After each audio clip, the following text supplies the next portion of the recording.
विजयी विश्व तिरंगा प्यारा, झंडा ऊंचा रहे हमारा, वीरों को हर्षाने वाला, प्रेम सुधा बरसाने वाला, मातृभूमि का तन मन सारा, झंडा ऊंचा रहे हमारा।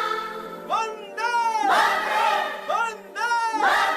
भारत माता की वंदे मातरम वंदे मातरम वंदे मातरम वंदे वंदे मातरम वंदे मातरम वंदे मातरम वंदे वंदे मातरम वंदे मातरम वंदे मातरम वंदे।